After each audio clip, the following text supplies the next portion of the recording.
जैसे ही वो चिट्ठी रेयांश के हाथ से छूटकर फर्श पर गिरी, हवेली के उस बड़े से हॉल में एक ऐसा सन्नाटा पसर गया जो रेयांश को अंदर तक काटने लगा। रामू काका चुपचाप सिर झुकाए खड़े थे। रेयांश ने अपनी शर्ट के कॉलर को थोड़ा ढीला किया। उसे सांस लेने में तकलीफ हो रही थी। उसका ईगो चीख चीख कर कह रहा था, अच्छा हुआ बला टली, मुसीबत खुद ही चली गई। लेकिन उसका दिल इस वक्त उसके दिमाग की एक नहीं सुन रहा था। काका, कब गई वो? रेयांश ने अपनी भारी और कड़क आवाज को काबू में करते हुए पूछा। हालांकि उसमें एक घबराहट साफ छुपी थी। छोटे बाबू, जब आप खेतों की तरफ थे, वे तभी रोते हुए अपना बैग उठाकर स्टेशन की तरफ भाग गई। हमने रोकने की बहुत कोशिश की, पर उसने कहा कि अब इस हवेली में उसकी चुलबुलाहट का दम घुट रहा है। रामू काका ने उदास होकर कहा। रेयांश ने एक गहरी सांस ली, अपने आईपैड को मेज पर पटका और पूरे एटीट्यूड में बोला, जाने दीजिए काका, जिसे जाना है वह जाए। रेयांश सिंघानिया किसी के पीछे नहीं भागता। वह पैर पटकता हुआ ऊपर अपने कमरे में चला गया और जोर से दरवाजा बंद कर लिया। पूरा दिन बीत गया।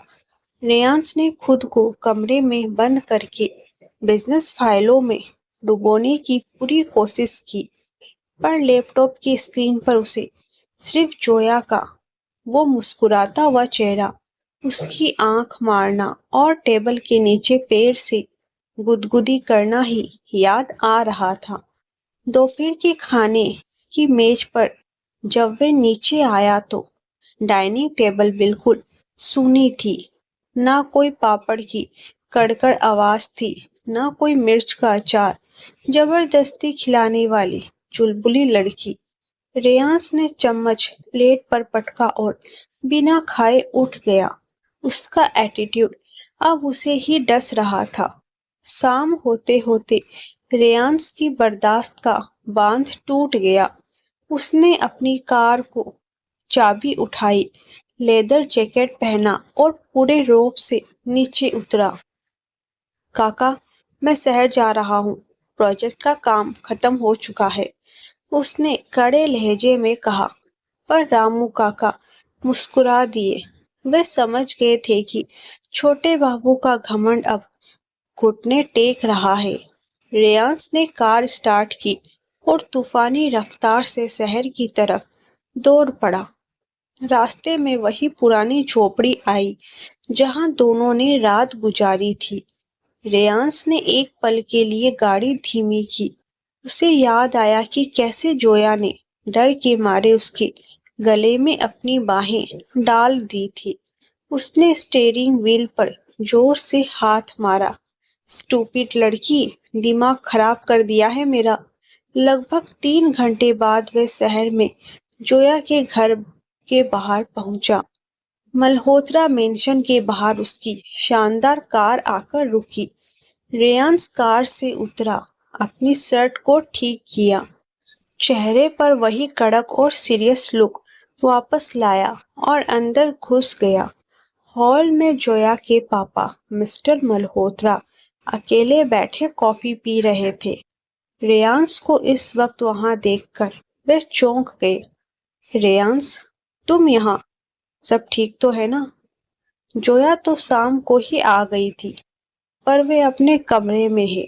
और मिस्टर मल्होत्रा ने कहा, अंकल, मुझे जोया से बात करनी है अभी।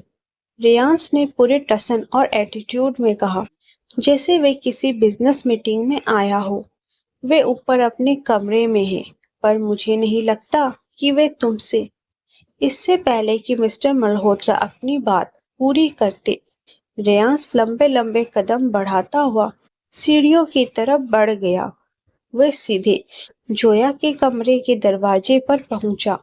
उसने बिना खटखटाए झटके से दरवाजा खोल दिया। कमरे के अंदर का नजारा देखकर रेयांश की आंखें खुली की खुली रह गई। जोया अपने बेड पर बैठी थी। उसके सामने लैपटॉप खुला था, हाथ में पॉपकॉर्न का टब था और वे हेडफोन लगाकर कोई कॉमेडी फिल्म देख रही थी और जोर जोर से हंस रही थी। उसके चेहरे पर दुख या रोने के नामो निशान नहीं था। रेयांश का पारा 7वें आसमान पर पहुंच गया। वे यहाँ रास्ते भर तड़पता हुआ अपना ईगो छोड़कर आया था और ये लड़की यहाँ मजे से पॉपकॉर्न खा रही थी। रेयांश ने आगे बढ़कर झटके से उसका हेडफोन खींच लिया। जोया चौंकी। अय्यो मम्मी, चोर! उसने घबराकर सीधे पॉपकॉर्न का पूरा टब रेयांश के चेहरे पर उलट दिया। रेयांश का पूरा कड़क चेहरा और उसके बाल पॉपकॉर्न से भर गए। एक दो पॉपकॉर्न उसकी शर्ट के कॉलर के अंदर भी घुस गए। रेयांश वहीं जम गया। उसकी आंखों से मानो अंगारे निकलने वाले थे। जोया! रेयांश की दहाड़ पूरे कमरे में गूंजी। जोया ने जैसे ही देखा कि सामने रेयांश खड़ा है, वे अपनी हंसी रोक नहीं पाई। उसने बिस्तर पर लोट-पोट होना शुरू कर दिया।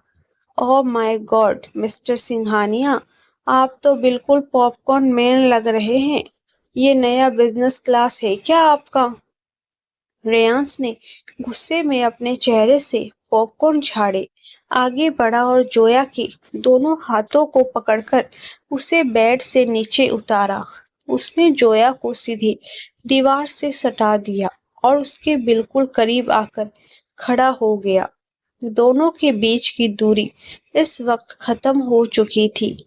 रेयांश की गर्म सांसें जोया के चेहरे पर पड़ रही थी और उसकी पकड़ जोया की कलाइयों पर इतनी सख्त थी कि जोया की हंसी गायब हो गई। तुम्हें ये सब एक मजाक लगता है, जोया? रेयांश ने बेहद धीमी, भारी और थरथराती हुई आवाज में कहा। चिट्ठी लिखकर चली आई कि हमेशा के लिए जा रही हूँ। तुम्हें अंदाजा भी है कि मैं किस हाल में यहाँ आया हूँ? जोया ने अपनी बड़ी-बड़ी आंखों से रेयांश के कड़क चेहरे को देखा। उसकी आंखों में इस वक्त शरारत के पीछे एक अनजाना सा खिंचाव था। उसने पूरे टसन में कहा, तो आप आए क्यों? मैंने तो कहा था ना कि मेरा क्लास गंवारू है और आपकी साख खराब हो रही है। जाइए अपनी उस शहर की तान्या के पास। तान्या भाड़ में जाए। रेयांश ने अपनी पूरी लाइफ में पहली बार चिल्लाकर ऐसा शब्द इस्तेमाल किया था। मुझे तान्या से कोई मतलब नहीं है। और गंवारू, हाँ तुम गंवारू हो, बदतमीज हो, लाउड हो, पर पर तुम्हारे बिना उस हवेली का सन्नाटा मुझे काटने दौड़ रहा था। रेयांश ने अपनी पकड़ थोड़ी ढीली की, पर वे हटा नहीं। उसकी नजरें जोया के गुलाबी होठों पर टिक गई थी, जो इस वक्त थोड़े खुले हुए थे। मेरा एटीट्यूड और मेरा घमंड तुम्हारी इस चुलबुलाहट के सामने हार चुके हैं, जोया। मैं नहीं जानता कि ये क्या है, पर आज के बाद तुम मुझसे दूर जाने की बात कभी नहीं करोगी। जोया का दिल इस वक्त ढोलक की तरह बज रहा था। उसने मुस्कुराते हुए रेयांश की शर्ट के बटन को अपनी उंगली से घुमाया। ओहो, तो मिस्टर खड़ूस को आखिरकार मुझसे प्यार हो ही गया। पर इतनी आसानी से तो मैं हाँ नहीं बोलने वाली। अभी तो आपको मेरे बहुत सारे धमाके झेलने हैं। रेयांश के होठों पर पहली बार एक बेहद खूबसूरत और कातिलाना मुस्कान आई। उसने जोया के चेहरे के पास झुककर कहा, तुम्हारे हर धमाके को झेलने के लिए रेयांश सिंघानिया तैयार है, मिस पटाखा। तभी कमरे के दरवाजे पर जोया के पापा और रेयांश के डैड, जो अभी अभी शहर पहुंचे थे, आकर खड़े हो गए। रेयांश को जोया के इतने करीब देखकर दोनों बुजुर्गों ने जोर से गला साफ किया। हम्म। तो सगाई की अंगूठी का साइज यही नापा जा रहा है क्या? रेयांश एक झटके में पीछे हटा और अपनी शर्ट ठीक करते हुए पूरे एटीट्यूड में वापस आने की नाकाम कोशिश करने लगा, जबकि जोया पीछे खड़ी होकर उसे देखकर मुस्कुराते हुए आंख मार रही थी। दोनों पिताओं को अचानक दरवाजे पर देखकर रेयांश, जो पल भर पहले एक मजनू की तरह जोया के करीब झुका हुआ था, झटके से 5 कदम पीछे हटा। उसने अपनी लेदर जैकेट की कॉलर सीधे किए, बालों में हाथ फेरा और चेहरे पर वही कड़क, गंभीर और बिजनेसमैन वाला मुखौटा लगाने की कोशिश की, लेकिन उसके गालों पर आई हल्की सी लाली उसका एटीट्यूड छुपा नहीं पा रही थी। डैड, अंकल, आप लोग गलत समझ रहे हैं। मैं तो बस जोया के प्रोजेक्ट की कुछ गाइडलाइंस समझा रहा था। रेयांश ने अपनी भारी रोबदार आवाज को वापस समेटते हुए कहा। हाँ हाँ, गाइडलाइंस। हम देख रहे थे कि गाइडलाइंस कितनी करीब से समझाई जा रही थी। मिस्टर सिंघानिया ने हंसते हुए मिस्टर मल्होत्रा को कोहनी मारी। मल्होत्रा साहब, लड़का हाथ से गया जो रेयांश ऑफिस में फाइलें फेंक कर मारता था, आज वो खुद पॉपकॉर्न से नहाया हुआ खड़ा है। जोया बेड पर बैठी रेयांश के इस कसमकस भरे चेहरे को देखकर अपनी हंसी नहीं रोक पा रही थी। उसने तुरंत बेड से छलांग लगाई और मिस्टर सिंघानिया के पास जाकर उनके गले में हाथ डाल दिया। अंकल जी, आप बिल्कुल सही कह रहे हैं। ये मिस्टर खड़ूस तो गाइडलाइंस के बहाने मुझसे माफी मांगने आए थे, पर इनका एटीट्यूड इतना भारी है कि सॉरी शब्द इनके मुंह से बाहर ही नहीं आ पा रहा था। जोया, रियांश ने उसे आंखें दिखाकर चेताया। अच्छा बाबा, ठीक है। अब जब बड़े आ ही गए हैं तो बात आगे बढ़ाते हैं। जोया ने अपनी पायल छनकाते हुए कहा। मिस्टर मल्होत्रा ने मुस्कुराकर कहा, बात आगे बढ़ चुकी है बच्चों। परसों शहर के सबसे बड़े 5 स्टार होटल में तुम दोनों की सगाई है। मीडिया, बिजनेस टाइकून्स सब आ रहे हैं। रेयांश, सिंघानिया ग्रुप की साख का सवाल है, कोई गड़बड़ नहीं होनी चाहिए। आप बेफिक्र रहिए अंकल, मेरी तरफ से कोई कमी नहीं होगी। रेयांश ने पूरे टसन में कहा, पर उसकी नजरें चुपके से जोया पर टिकी थी, जो हवा में उंगलियां नचाकर अंगूठी पहनाने का नाटक कर रही थी। देखते ही देखते परसों का दिन आ गया। शहर का आलीशान होटल द रॉयल पैलेस रोशनी से जगमगा रहा था। चारों तरफ बड़े बड़े बिजनेसमैन, कैमरे की फ्लैश लाइट्स और शहर की एलिट क्लास मौजूद थी। रेयांश ने ब्लैक कलर का 3 पीस सूट पहना था, जिसमें वे किसी ग्रीक गॉड की तरह हैंडसम और बेहद अट्रैक्टिव लग रहा था। उसका वही पुराना कातिलाना एटीट्यूड आज 7वें आसमान पर था। वे हाथ में वाइन का ग्लास लिए बड़े बड़े क्लाइंट से हाथ मिला रहा था, लेकिन उसका ध्यान लगातार एंट्रेंस गेट पर था। तभी हॉल की सारी लाइट्स मध्यम हो गई और स्पॉटलाइट सीधे सीढ़ियों पर जा टिकी। सीढ़ियों से जोया नीचे उतर रही थी। उसने पेस्टल ग्रीन कलर का एक बेहद खूबसूरत और हैवी डिजाइनर लहंगा पहना था। उसके खुले हुए घुंघराले बाल उसकी पीठ पर लहरा रहे थे। कानों में हीरे के झुमके चमक रहे थे और चेहरे पर वही शरारती चुलबुली मुस्कान थी।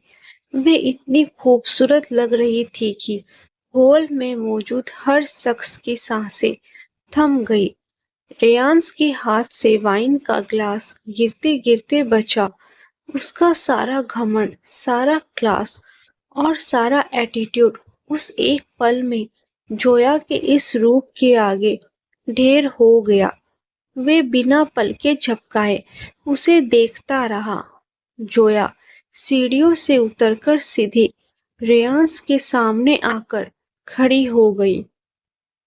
उसने रेयांश के सूट के बटन को धीरे से छुआ और फुसफुसाकर बोली, क्या हुआ मिस्टर सिंघानिया? मुंह तो बंद कर लीजिए, वरना कोई मक्खी अंदर चली जाएगी। रेयांश ने अपनी नजरों को संभाला और अपने कड़क लहजे में बोला, लहंगा अच्छा है, पर तुम्हारी ये बकवास करने की आदत आज भी नहीं गई। याद रखना, चारों तरफ मीडिया है। अपनी कोई भी पटाखा हरकत मत शुरू कर देना। ओहो, चैलेंज? मिस पटाखा को चैलेंज मत कीजिए मिस्टर खड़ूस, वरना नुकसान आपका ही होगा। जोया ने आंख मारी। तभी स्टेज पर सगाई का अनाउंसमेंट हुआ। दोनों पिता मुस्कुराते हुए स्टेज पर खड़े थे। रेयांश और जोया हाथ में हाथ डाले, जो कि जोया ने जबरदस्ती पकड़ा था। स्टेज पर पहुंचे। पंडित जी ने अंगूठियां आगे बढ़ाने को कहा। रेयांश की सेक्रेटरी ने हीरे की एक बेहद आलीशान और कीमती अंगूठी की डिब्बी रेयांश को थमाई। रेयांश ने पूरे टसन के साथ जोया का दायां हाथ अपने हाथ में लिया। जोया का हाथ इस वक्त थोड़ा कांप रहा था, जिसे महसूस करके रेयांश के चेहरे पर एक हल्की सी मुस्कान आ गई। उसने बड़े प्यार से अपने एटीट्यूड को किनारे रखकर जोया की उंगली में वो कीमती अंगूठी पहना दी। चारों तरफ तालियों की गड़गड़ाहट गूंज उठी और कैमरे की लाइट्स चमकने लगी। अब बारी जोया की थी। मिस्टर मल्होत्रा ने जोया की तरफ अंगूठी की डिब्बी बढ़ाई। जोया ने डिब्बी खोली, पर जैसे ही उसने अंगूठी निकाली, वह चौंक गई। अंगूठी की डिब्बी खाली थी। अंगूठी वहां थी ही नहीं। हॉल में अचानक फुसफुसाहट शुरू हो गई। कैमरे वाले और करीब आ गए। मिस्टर सिंघानिया का चेहरा घबराहट से पीला पड़ने लगा। जोया बेटा, अंगूठी कहाँ है? रेयांश ने अपनी भौहें सिकोड़ी और गुस्से में फुसफुसाया। जोया, मैंने कहा था ना कि कोई ड्रामा मत करना। अंगूठी कहाँ है? जोया ने मासूमियत से अपना सिर खुजलाया। अरे बाप रे, मुझे लगता है कि जब मैं नीचे आ रही थी तो वो अंगूठी मेरी सैंडल में अटक गई, या शायद कार में गिर गई। व्हाट? रेयांश का पारा चढ़ गया। वे मीडिया के सामने इस तमाशे से भड़क उठा। तुम सच में गैर जिम्मेदार हो? जोया एक अंगूठी नहीं संभाल सकती?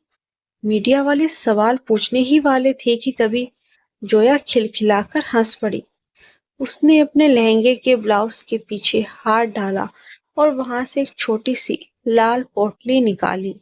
उसने पोटली खोली और उसमें से हीरे की वो असली अंगूठी निकलकर हवा में लहराई।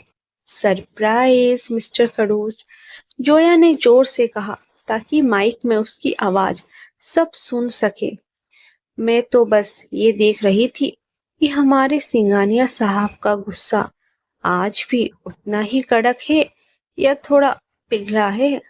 पूरा हॉल जोया को इस अतरंगी शरारत पर ठहाके मारकर हंस पड़ा। रेयांश का चेहरा गुस्से, शर्म और प्यार के मिक्सचर से अजीब हो गया था। उसने दांत पीचकर कहा, जोया, तुम पागल हो, सिर्फ आपके प्यार में। जोया ने कहा और लपक कर रेयांश का हाथ खींचा। उसने बिना देर किए रेयांश की उंगली में वो अंगूठी पहना दी। जैसे ही अंगूठी पहनी गई, जोया ने रेयांश की तरफ देखकर अपनी जुबान चिढ़ाई। रेयांश का एटीट्यूड इस बार पूरी तरह नियंत्रण से बाहर हो गया। उसने मीडिया, कैमरे, माता पिता, किसी की परवाह नहीं की। उसने झटके से जोया की कमर में अपना हाथ डाला और उसे अपनी तरफ खींच लिया। दोनों के शरीर आपस में टकराए।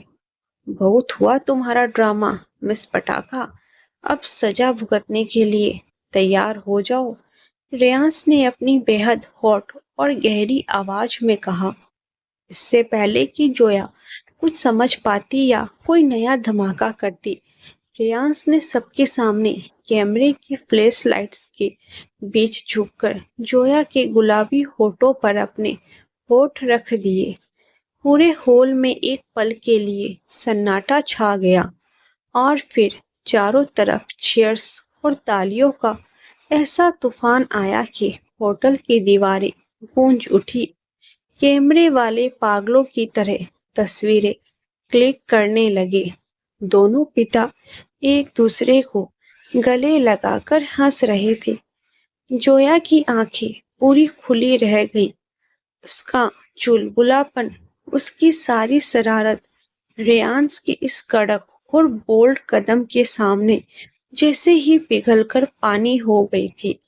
रेयांश ने उसे धीरे से छोड़ा, उसकी आंखों में आंखें डाली, जहां अब सिर्फ और सिर्फ बेइंतहा इश्क था, और मुस्कुराते हुए बोला, कैसा लगा मिस्टर सिंघानिया का असली धमाका? जोया ने शर्माकर अपना चेहरा रेयांश की छाती में छुपा लिया, और इस तरह इस खड़ूस बिजनेसमैन का एटीट्यूड हमारी चुलबुली मिस पटाखा के प्यार में हमेशा हमेशा के लिए लोप हो गया।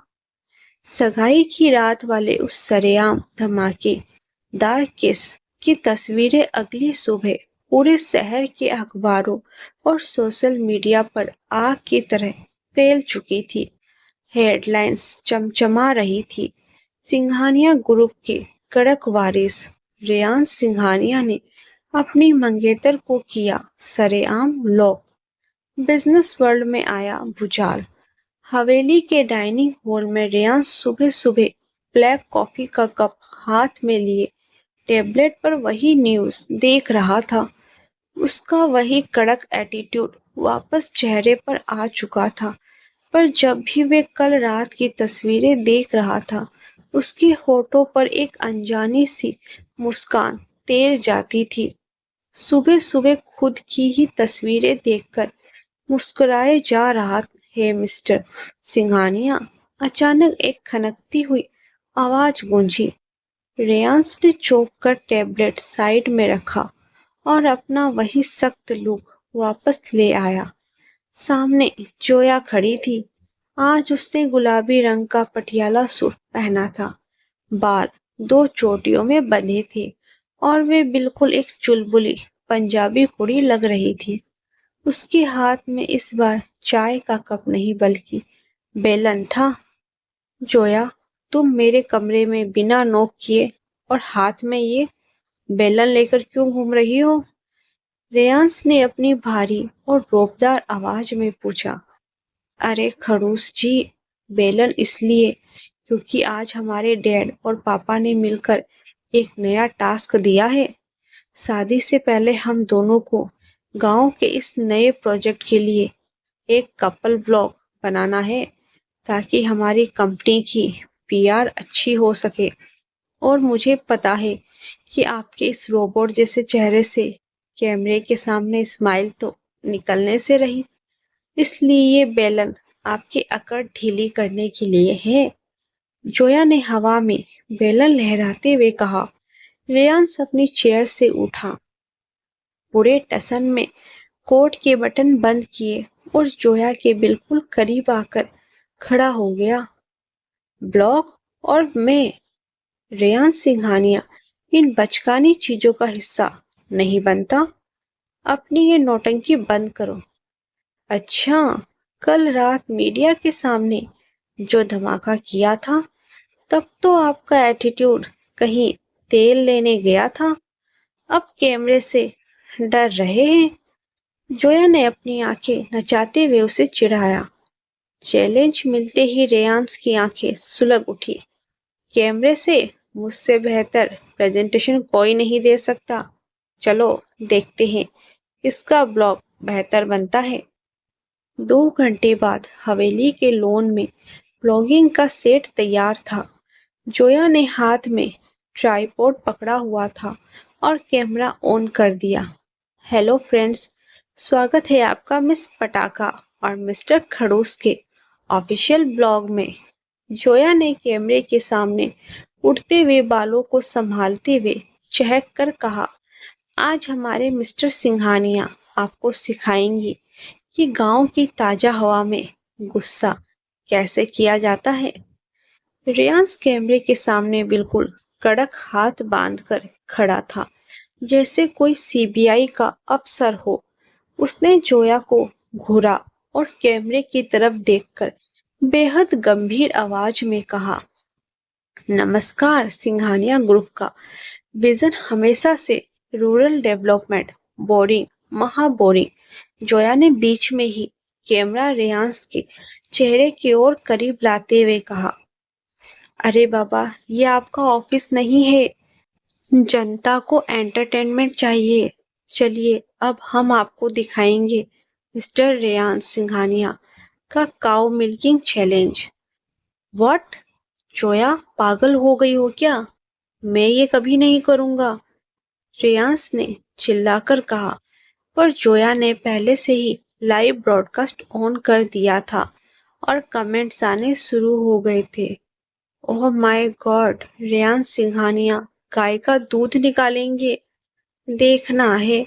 ओपन बिजनेस की साख और ईगो को बचाने के लिए रेयांश को जबरदस्ती गांव की एक गौशाला में जाना पड़ा। वहां हमारी वही पुरानी परिचित भैंस गंगूबाई आराम से बैठी थी। रेयांश अपना 3 लाख का डिजाइनर सूट पहनकर हाथ में स्टील की बाल्टी लिए पूरे एटीट्यूड में भैंस के पास पहुंचा। उसका चेहरा ऐसा था जैसे वे किसी मिसाइल को डिफ्यूज करने जा रहा हो। देखो खड़ूस जी, प्यार से बात करो गंगूबाई से, वरना वो लात मार देगी। जोया ने पीछे से हंसते हुए कैमरा ऑन रखा।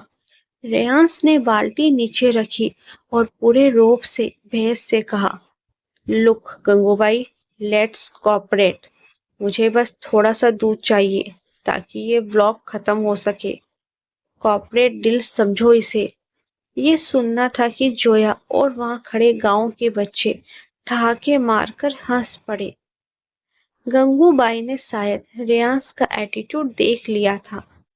उसने जोर से अपनी पूंछ हिलाई और सटाक करके पूंछ सीधे रेयांश के हैंडसम चेहरे पर मार दी। शिट, रेयांश चिल्लाया। उसका चेहरा और उसके बाल पूंछ की गंदगी से थोड़े सन गए। ओह माय गॉड, गंगूबाई ने मिस्टर सिंघानिया को रिजेक्ट कर दिया। जोया कैमरे में हंसते हंसते दोहरी हो रही थी। रेयांश का पारा अब 7वें आसमान को पार कर चुका था। उसने बाल्टी पटकी, कैमरे को एक झटके में बंद किया और तेजी से आगे बढ़कर जोया की कलाई पकड़ ली। उसने जोया को सीधे गौशाला की लकड़ी की दीवार से सटा दिया। इस वक्त उसके चेहरे पर गुस्सा और एक अजीब सा पागलपन था। बहुत मजा आ रहा है तुम्हें जोया? उसकी सांसें जोया के चेहरे को झुलसा रही थी। कल रात से तुम कुछ ज्यादा ही उड़ रही हो। तुम्हें लगता है कि तुम सिंघानिया को अपने इशारों पर नचा लोगी? जोया की हंसी इस बार गायब हो गई। रेयांश का ये कड़क और डोमिनेटिंग रूप जब भी सामने आता था, उसका चुलबुला दिल अंदर तक कांप जाता था। उसने अपनी बड़ी बड़ी आंखों से रेयांश को देखा। छोड़ो रेयांश, सब देख रहे हैं। देखने दो। रेयांश ने अपनी पकड़ और मजबूत की और जोया के और करीब झुक गया। कल रात का बदला अभी पूरा नहीं हुआ है। तुमने मेरा सूट खराब किया, मेरा चेहरा खराब किया। अब इसकी कीमत तो तुम्हें चुकानी पड़ेगी। क्या? क्या कीमत? जोया ने हकबकाते हुए पूछा। रेयांश ने मुस्कुराते हुए जोया के कान के पास अपने होठ ले गए और फुसफुसाते हुए कहा, आज रात हवेली के छत पर बिना किसी कैमरे और बिना किसी पिता के तुम मुझसे मिलने आओगी। अगर नहीं आई तो कल सुबह तुम्हारी विदाई जबरदस्ती करा दूंगा। रेयांश ने झटके से उसका हाथ छोड़ा, अपनी शर्ट को ठीक किया और पूरे टसन में बिना पीछे मुड़े वहां से चला गया। जोया वहीं खड़ी दीवार के सहारे खड़ी अपनी तेज धड़कनों को संभालने लगी।